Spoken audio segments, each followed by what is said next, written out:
Welcome, everybody.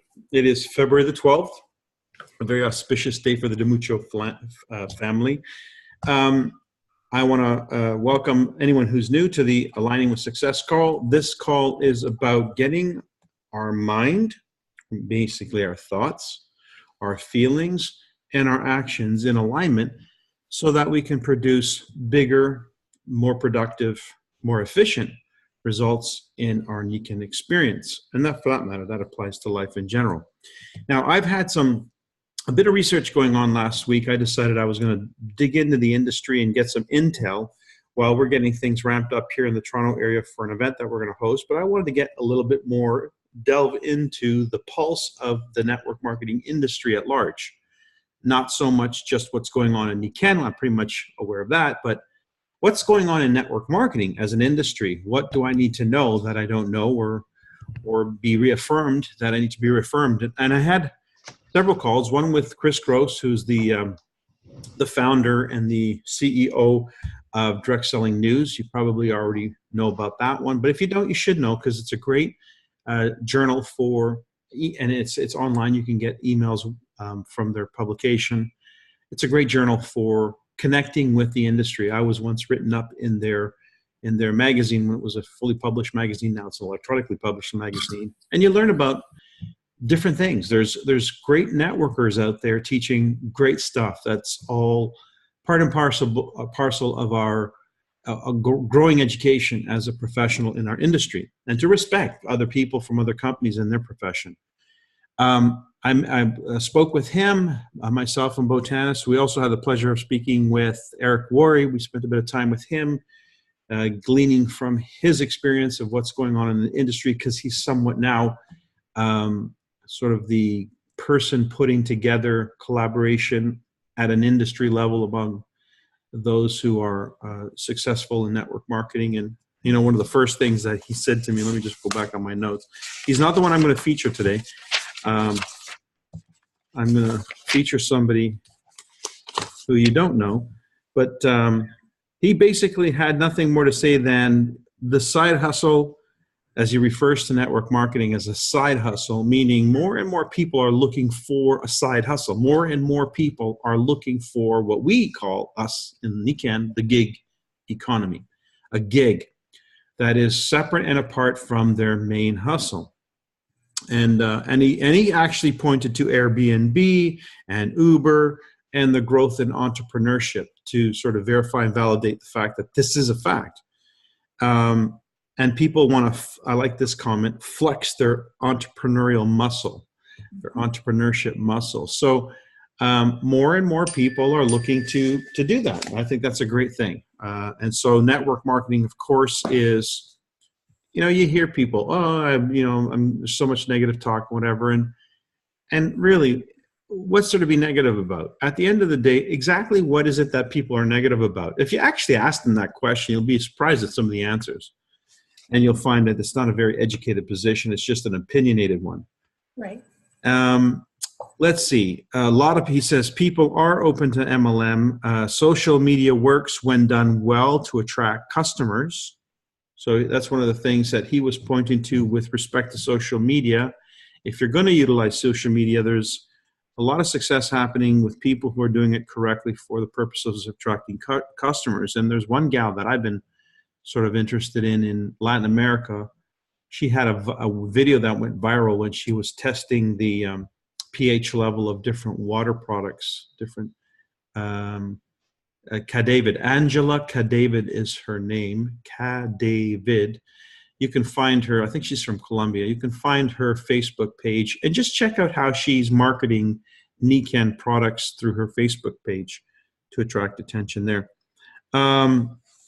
But the thing that I really wanted to focus on, there was one other thing that Eric was saying, basically to me and Bo. Are you guys ready to get dirty and raw like the first 90 days in Nikken? So there's something to be said. I think the other thing he said, here it is. People are attracted to leadership and passion, and if I can read my notes, conviction. Leadership, passion, and conviction. That's what people are attracted to. And it's kind of really interesting because the next person I'm going to feature on this call, the highlights from my notes there, really got me charged. I was happy to hear that Eric was pretty much saying a lot of stuff that I already knew, but it's nice to hear that we're not off base. But this next fellow, now this guy really piqued my interest, and I'm going to share my intel about him. But essentially, Eric left me off with the idea that the top dogs in network marketing, the leaders who inspire other people to join them in this business, teach or speak the idea that there's a promised land and we can get there together. Are you in? So essentially, that's his vocabulary, his vernacular, but the idea is that there is a future reality, and that's what the leaders lead with. It's the vision of the future. And of course, we've been talking about this for the last year or so. How important is it to expand your vision of what it is that you're doing, where you're going, and therefore why others might actually want to jump in and help you get there? And if there's not a vision big enough to encompass that, they simply will not be interested in what you have to say because it's too small a vision. So our own personal expanded vision is critical to the law of attraction, to our ability to attract people into the discussion. So keep that in mind. There's a promised land. We can get there together. Are you in? So now, this other fellow that I had a really great conversation with, I was on a buzz. I was on such a buzz after this call. I couldn't wait to talk to Ben. I couldn't get a hold of him, so I ended up calling Kurt Foley and ended up downloading on him. So, but we had a great conversation because it was just really succinct to some of the stuff that I have been teaching, I will be teaching, I've written in this book. If you haven't got a copy of it, for those watching the playback, it's The Science of the Nikken Business. This is a book of basically the stuff that I was downloading to my leadership team on videos that was transcribed into a book and published. It's available on Amazon. So this is a fellow who's a 7-figure income earner. He's 45 years old, originally from Montreal, then subsequently moved to Toronto. And now I'm not sure if you guys have lost me. Have you lost me? No. Okay, good. It's just that my internet connection was unstable. That's unusual. Anyway, he recently moved to Alberta. Why? Because he wants to build a business in Alberta. Anyway, here's was his comments, and I'm just going to dump it on you as I wrote it down. But hopefully, this will open up a dialogue, and you'll get some notes from this that are really worth. He says, "There's no change in the business, so don't get too caught up in the idea that you're behind the times because you're not souped up and savvy on the networking, stuff that's happening on internet and whatever." It says, there's no change. Old school home meetings and events, that's where it's at. Now, you might think, oh, this guy is passé, he doesn't know what he's talking about. Well, last month, 780 new distributors joined his team just last month. So I'd say if his team, which is led by him, and judging from this call and this person who I've known about in the industry, for sure they're getting the same education I'm dumping on you here today, and he's been sharing with them, is responsible for why there's such an incredible growth there. Let's see. He had actually last month himself, a number of people joined his team. I got that written down here. Here, 51 people joined his personal group in the last 3 weeks. How'd you like to have 51 people join your personal group in the last 3 weeks? What could this guy possibly be selling that is causing people to be that interested in what it is that he's offering? After all, he is an MLM, isn't he? In fact, yes. His product, what is his product? It's a bunch of stuff. It's not even one thing. It's just commodities. So that's not really sexy or anything like that. What is this guy selling? So that's really interesting, and we'll get into that because I think we have the best of both worlds, but we just haven't really capitalized on what this guy is capitalizing on. And I see that parallel other network marketing companies that are growing rather quickly. And believe it or not, invariably, 100% of the time, it is not because of the product. 100% of the time, it is not because of the product. So what's the relevance of the product? Expanding your organization, it's not relevant. It's only relevant in giving your organization longevity, credibility, and strength. Not in expansion, but in terms of the long term. Does your business, does your product have some substance? Will it carry into the future? With a 43-year track record, I think Nikken's products are certainly demonstrating that. But the key here is expansion. The idea of growing our organization is funded or fueled by a different idea. It's not funded or fueled by the idea of the product. So when you look at companies that are really touting the product front and center stage, they're generating customers, but they're not generating growth in business building, the network, which is something we need to get really better at. So can we incorporate some of these ideas into our already existing vernacular, our already existing convictions? And how do we embrace this without tripping or violating our sense of self? Because we are so product heavy. And I just have to say, again, 100% of these guys who are growing their networks are not growing their networks because of their products. And so we can be proud of the products that we have, but we also have to be functional and effective, which means we need to look at and adopt some of these concepts. So let me move into that. He was comparing notes. We were comparing notes in terms of our business. He says he's got older reps who suck. Can you believe he said that? He actually said that. I wrote it down exactly how he said it. And we're talking about people earning $20,000 a month in residual income who suck. What do you mean they suck? They're earning $20,000 a month. Well, they're basically not in business building mode. They're not building their business. They're just sitting on their ass. Excuse my language, or sitting on their hands. They're not really in the game. So they're not representative of not even the present or the future because they're just passive. So he recognizes the need as a leader to lead. And so it's not enough to sit on your laurels. It's not enough to sit on your past success if you really want to be in the game. You've got to be in the game. And there's a criteria that he uses in order to establish that. So I'm talking a 7-figure earner. That's $1 million or more a year. How many of you would be happy with, half of that? So I think we should look at what he has to say and just see how that applies and how we can adopt some of these ideas. Doesn't have to be like you call anybody a suck, but just think about that for a second. Don't get too comfortable. So he says his work ethic in building mode. So he's right now currently in Alberta because he wants to build a base there. There's nothing going on. His work ethic is 2 to 3 one-on-ones a day and group meetings 5 to 6 nights a week. Man, I don't even work that pace. But I know when I was in total building mode, when I was actually launching my Nikken business back in 1992, when I was in Mexico launching the Mexico business, I was easily doing this kind of effort. 2 to 3 one-on-ones a day. And the reason why he says it's doable, it's because it's a focused effort. It's a short blast, but it has a repercussion. There's a long-term effect that goes with this kind of concentrated effort and focus. It's called residual income. And, he can ride the coattails of residual income for many, many years.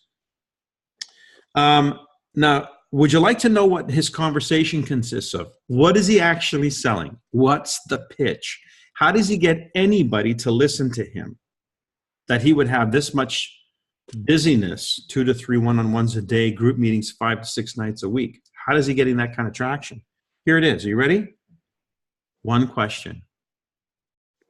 What's your pension look like?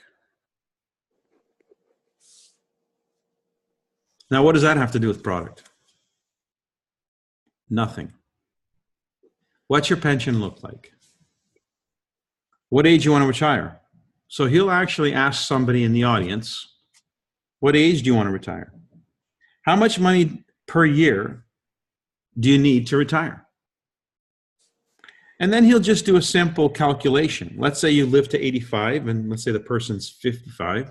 That's 30 years. 30 years times that amount of money per year that you need means this is how much money you got to save up. He's not including, interest and none of that stuff. It's just simple math. Take the number of years that between now and the age of retirement, the amount of money they need per year to retire, just do the multiplication, and let's say it's like $3 million. How you doing?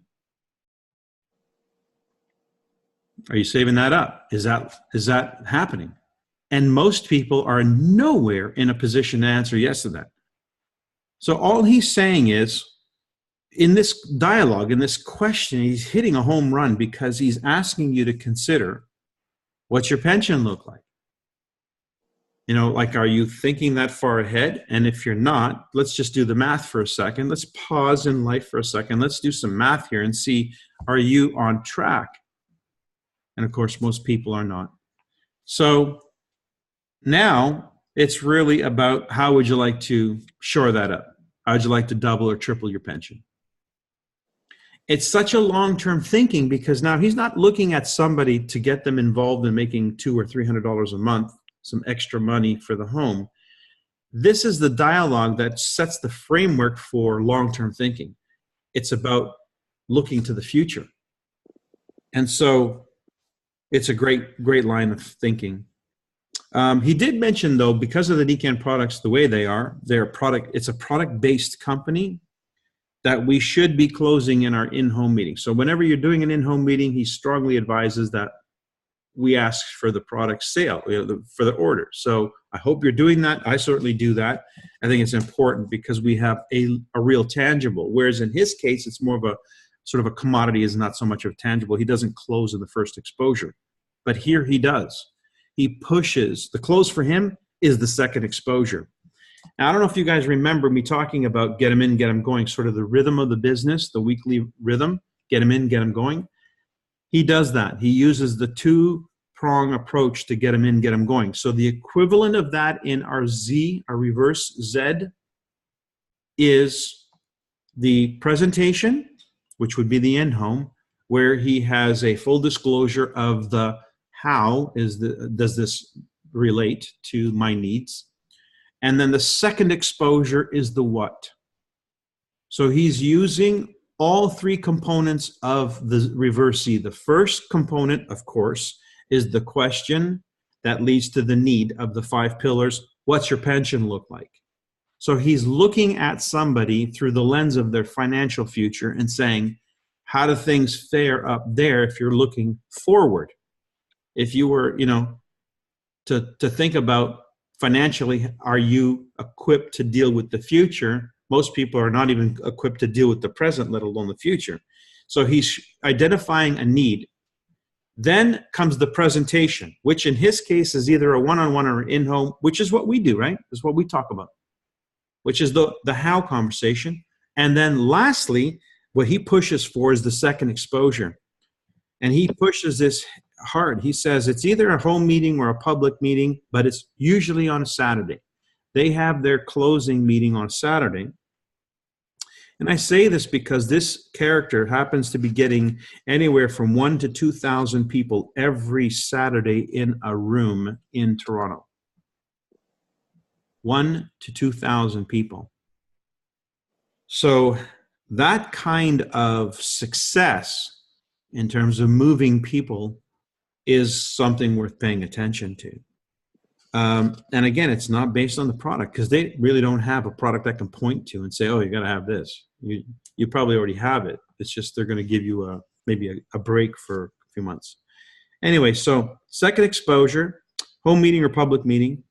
And in that meeting, there's two components to that meeting, which is really not unlike anything we did when I was first launching my business, unlike anything I did when I was launching in Mexico, not unlike anything I do right now when I'm invited to speak somewhere. Usually if we're doing an event anywhere where I'm invited to speak, the first part of the event is a pitch. The first part of the event is the why Nikken, right? And the second part of the event is the training. Now, the training gets interesting. I got some notes on that. But and he said, if out of the people who come to the second exposure, remember, not first exposure, that meeting on Saturday to him is a second exposure, 90% of the people who come to that meeting join. So you know, and he knows statistically, that if 10 people come to the first meeting and 8 of those people come to the second meeting, 7 of those people are joining. So he has what we call a funnel. He has a pretty good understanding of the funnel. First conversation, which leads to the second conversation, which leads to the third conversation. If they're at all in the third conversation, there's a 90% chance they're joining. Now, I know this is true because I am one of the few people who have constantly been harping on the idea that that third conversation is one of the conversations that I rarely ever see taught from stage or anywhere. And it's that third conversation, that's the closing conversation. I would hold mine on a Saturday here in my living room. So just remember that second exposure, where, by the way, if it's a public event, if there's more people gathered, that second exposure is also validation. What's the other word that we use for it? Social proof, right? It's social proof. And so can you imagine if you went to a Nikken meeting and there's 1,000 people on a Saturday and you were brand new? Do you think there would be social proof there? The chances of you saying yes is pretty high, especially when you start to be introduced. One of the things that they do at these meetings that he suggests and encourages is ABCs. So if you're in a group environment, the best thing, your best thing to do to work the crowd in this particular case would be to introduce your guest to as many people who are in Nikken in that room. Because what are they going to hear? What exactly are they going to hear? They're going to hear their name, their background. Where are they coming from in life? So they're going to see that there's a wide audience of people interested in this.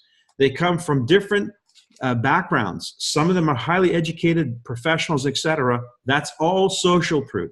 So do that. When you do a public event, your home run at that public event is introducing your guest to other people who are in the business. So if you create a culture in your monthly event, especially those of you who are launch partners who are hosting monthly events, establish a culture in your event where you encourage a period of time, 10, 15, 20 minutes, either before or after or both, for people to network. Get to meet other people who are here. If all you did was instruct them from the front of the room, guys, the best value of your time here is not to listen to me talk. You probably already heard this stuff already anyway. Either you read it, you watched the video, or somebody's presented this to you. Your best time here is to interact with the people who are here, hear their stories, find out where they're coming from, why they decide to get involved. You're establishing the social proof. And that'll get those people involved. So one of the things that he teaches his downline, if you're full-time, and I know not everybody is, and actually few are, but if you are full-time, gauge yourself based on this, 10 prospects per day, every day, if you're full-time. And if you say to somebody, or you're thinking, well, I don't know anybody, I don't know that many people, we've already gone over this with respect to the warm market list, the $100 million list. It should be an endless supply of names if that's approached correctly. But he also said, if you're new to the area like I am, I just moved to Alberta, I don't know anybody here. I joined the BNI, I joined the gym, I joined the squash club, I like to play squash. And so what he's looking for is 2 to 3 people. He says, as soon as I find my 2 to 3 people, I taproot the crap out of them. What does that mean? He means I start to work in their warm market. I get their names list and I help them get their names list and so forth. So he starts to taproot. He just needs 2 or 3 people in any key area, and then he just goes to town on their warm market list. So old school, that's the $1 million list. It's worth every ounce of attention. One of the things that he pointed out, which I remember a call we had some time ago, where we talked about this new Nikken compensation plan lends to a behavior that in the past we didn't pay that much attention to, but now we do, because it really can accelerate how fast your business grows. He says the first thing I want to do is I want to meet their 2 best friends within the next 24 to 48 hours. He says, I want them to be able to call their best friend and say, we need to get together, I got something. And if they ask questions, he said, and I'm going to basically say what he said, tell them to shut up and just let's get together. In other words, no explanation needed. These are your best friends. If you can't ask them to get together for a coffee, no explanation needed, then they're not your best friends. So why does he want to do that? Why does he want to get in front of their 2 best friends immediately? What's going to happen in that encounter? Think about it. What invariably happens every time you let somebody go to their life after a Nikken meeting? And if you're thinking they get dumped on by the closest people to them, the answer is yes, they do. And it's pretty hard to recover mentally and emotionally when you're dumped on from people you want to call friends and family and so forth. So he wants to deal with that right up front, because if he can help that person overcome that in an ABC, and the key is the ABC, don't tell them anything, let's just get in front of them. Then he can handle the objections, he can handle whatever criticisms might come up, and all of a sudden now, he's inoculated that new person to the effect, the negative effect or the psychological effect of trying to impress their friends or trying to get their friends involved. So that's what he wants to do. And there's a pretty good chance, though, if they're pretty good people, if they're like him or her, they might actually get involved.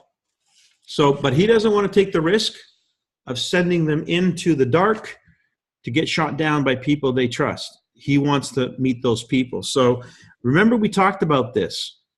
I remember asking this question of a guy in Atlanta when I finished explaining the how.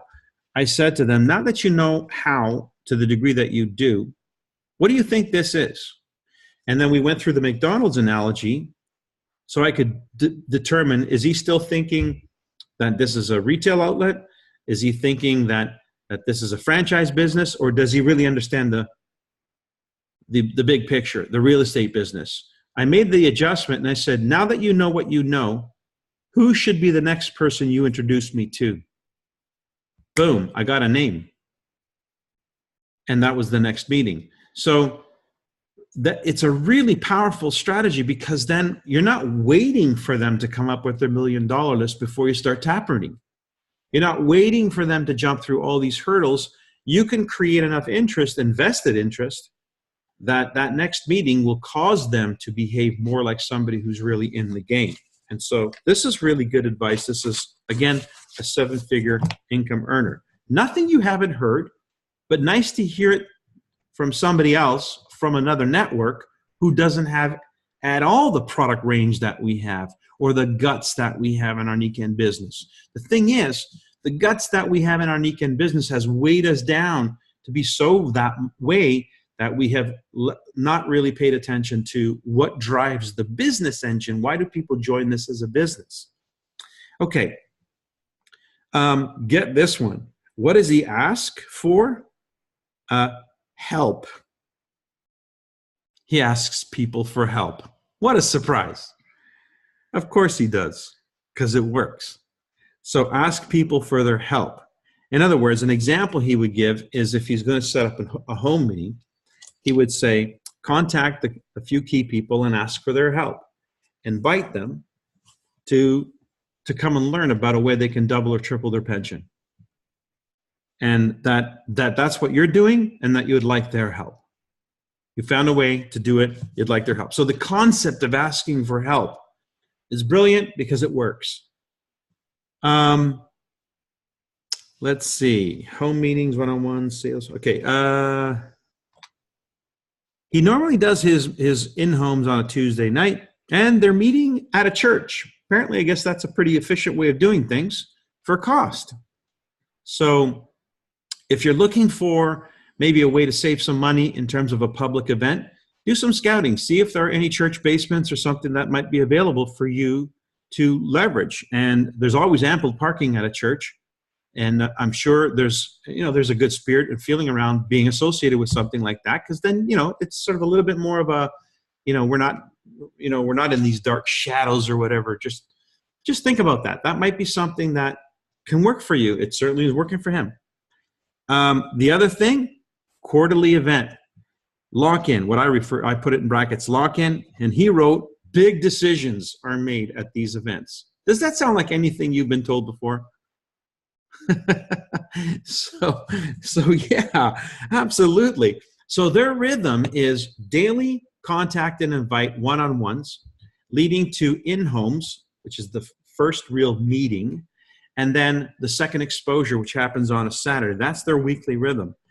Moving toward the big quarterly events. And those big quarterly events, of course, are where big decisions are made. We know that, but that's something he relies on as a business building practice. Let's see, what else do I have? They tend to not charge much for their weekly events. He figures the quarterlies is where he charges, and the proceeds, the profits that come from those quarterly events subsidize the cost of meetings. I don't know if you're in a position to do that, but just something to think about, that if you can make your quarterly events or even your monthly events profitable, there's nothing wrong with that, because then you can take those profits and use it to subsidize public events on a weekly basis. It's a good idea, especially if you want to build that public event schedule. Now, one of the things that he gets into on his Saturday second exposure event is comprised of the first section, which would be the pitch, which would be the why Nikken and the how Nikken. The second part would be the training. And in the training, they do some stuff that's kind of interesting. I remember this from days of old. Mindset. So the first module, they get into mindset, which happens to be about negative thoughts, negative attitudes. What happens if somebody does a Google search on your company? Can you believe it? They actually talk about this out loud. And so again, this is all part of inoculating people's, because they're going to get this. They're going to go out there and they're going to say, hey, I did a search and blah, blah, blah. Well, they give a little coaching on how to deal with that. Friends negativity, how to deal with that. Emotional roller coaster. Any of you been on an emotional roller coaster concerning Nikken? One day you're in, the next day you quit, the next day you're in, the next day you quit. I mean, hey, does that not happen? Listen, being an entrepreneur is obviously a step forward in your consciousness, in your success, in your story of life, and who you become as a human being. But it's not easy. It's not easy because you can't hide from yourself. And so they talk about, the emotional roller coaster. It's a fact of life. It's a good thing. Don't be surprised by it. Don't be shocked by it. Just get through it. It's a roller coaster. There's ups and downs, and that's all there's to it. The next module they get into is about recruiting. Guess what they focus on? The one thing they focus on, and only focus on, how to invite. In other words, contact and invite. The core competence that any brand new person needs to learn how to do is how to contact and invite. That's it. After that, the rest sort of falls in place with the presentation and the second exposure. So how to invite, that's really, really important. One of the things that they talk about is not using the name of the company in their invitation. Isn't that what we talk about? Nikken is never mentioned in the invitation. It's just the idea of getting together, working together in something that could be really significant to improve quality of life for ourselves and others. The presentation is the second conversation. That's the only time Nikken ought to come up. He gave me an example of one of the things that he's telling people to do to get people in their living room. Call their prospects, say, listen, I've got a wealth building expert coming to do a presentation. Normally this person charges $1,000 an hour. They're coming into my living room. They're going to give it to me free for my closest friends and acquaintances. I've got one spot left. You want it? They're going to show us how to triple our pension. It's just an interesting approach, but it's creative. Is it true? Quite possibly, if somebody gets involved in the business and starts producing leveraged income and residual income, are they not affecting their pension? You bet they are. Now, you may not be able to say, I've got a wealth building expert, but how many of you are bringing in on Zoom or in your events some other people? If you're doing that as a regular thing, you absolutely can say that, especially if you got like a Ben or myself or whoever else coming in. These are wealth building experts. Are you liking this stuff so far? It's pretty good, isn't it? It's not bad. One of the things that they teach as well is edification script. It's really important that if you're going to set up an ABC call, that you edify the person you're going to introduce them to. So how to edify, that's part of the training that they get. So before somebody leaves that Saturday event, they're already armed and dangerous to get people into the pipeline. Back to that script about inviting somebody to come to your home. Contact them and say, hey, listen, by the way, can you pick up a bag of ice on the way in? I just started laughing when I heard that. But think about it. If you put that on somebody, aren't they going to feel responsible that now they actually have to show up because you're depending on them to bring the ice? It's clever. All right. One of the things that he suggests, and I agree, is we highlight two to three top sellers in our basic training and really focus on that. You know, we have a product range that's remarkable, but it's hard for people to embrace, especially at the very, very beginning. So 2 to 3 top sellers. So think about what are the 2 to 3 products that you're going to really focus on in your basic training and in all your presentations when you're going to focus on somebody getting started. One of the things he talked about was a 90-day challenge. Now, we don't have this per se, and I'm going to have some conversations more about this, but I want you to consider this as an independent business owner. We're not looking at Nikken to answer this. I'm just going to ask you to consider this. Would you be open to offering somebody a 90-day money-back guarantee so that there's absolutely nothing to lose? But the catch is they have to do whatever it is for 90 days. So if it's use the sleep system, if it's, whatever it is, that they're going to do that. And give them a suggestion. Double your energy or get your money back. Now, I want you to think about what I just said, because you don't have to answer this now, but consider this. Is it possible that that's what somebody's going to experience if, let's just take the sleep system. They get on a sleep system for 90 consecutive days. That's the condition. Do you think they're going to experience more energy? If you believe that, are you willing to put your money where your mouth is? Guarantees the close. Guarantees the close.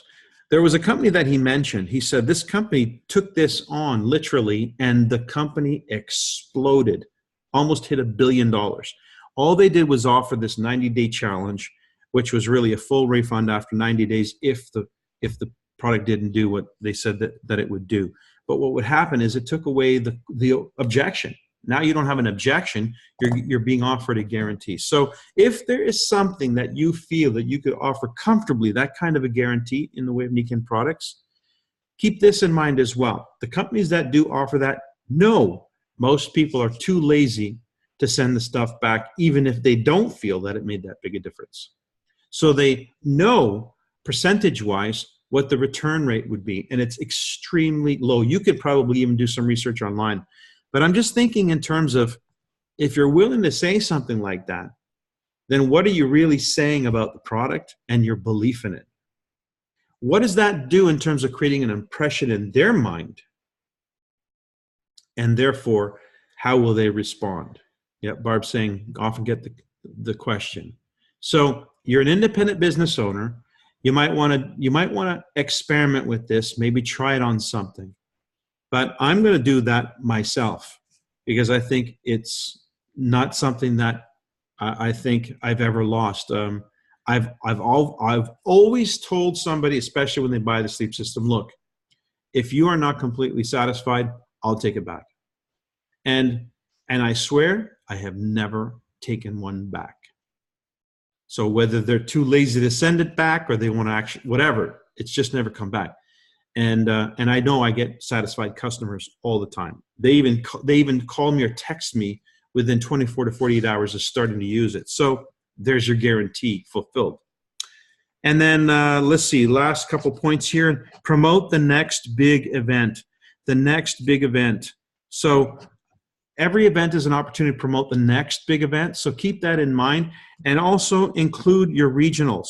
Buy tickets for the regional event. So right now we know event tickets are available for April. And I think Ben just published the links for his event in July. So we know those items are available to purchase. What's the next big event that you want anybody on your team to go to? If by chance, just by chance, because you promoted it, one person were to go in your downline, how does that potentially affect your business? So these are things that he teaches are the rules of a business. It's like, do this. You don't even have to believe it, just do it, because they're tried and true. They work. And our business works a certain way. And the more we utilize these certain old school tools and techniques, the more likely we're going to experience the same thing. The thing that he does like to point out when he's selling the next event is especially the larger event, the concept that he uses is not unfamiliar, but he says, even your computer needs an upgrade, doesn't it? Don't you need to upgrade the software on your computer every now and then? How many of you have a phone? How often do you have to upgrade the software on your phone? Well, what about your brain? What about your mind? What about your outlook on life? Does that not need an upgrade every now and then? And if you knew it, by coming to an event like this, you're going to be exposed to people who will do exactly that, help you make that upgrade. What's that worth to you?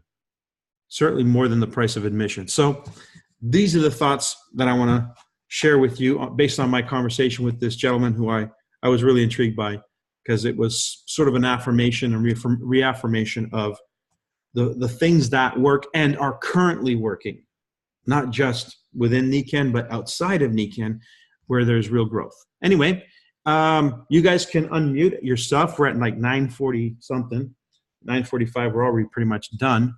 But yeah, that went by fast. Anything you want to share or add that's critical in the last, let's give this another 2 or 3 minutes and we'll wrap up.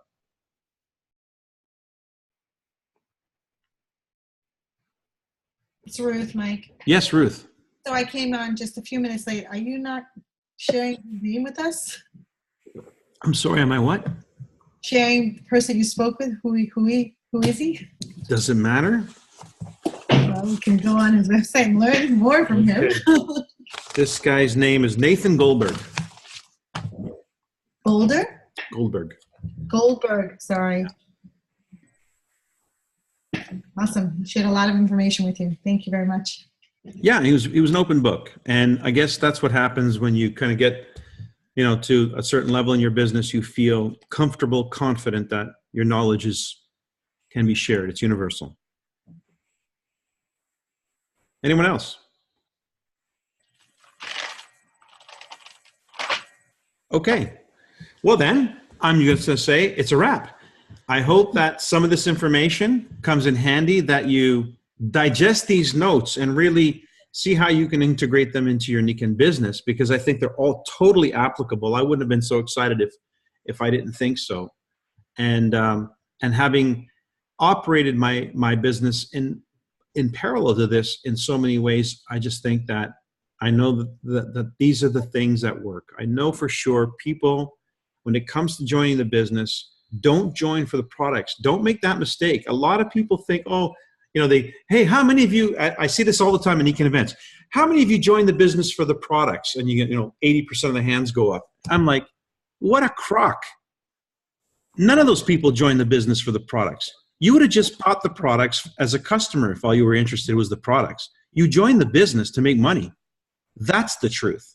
We just don't admit the truth. So if we admit the truth, we now understand the true motivation behind people joining the business. because we have an avenue for people to buy the products. They don't have to join the business to buy the products. But if they do join the business, there was some reason beyond the products. And that's what we need to be able to put front and center stage if we're looking to attract people to the business. Which is why, again, when we look at our new presentation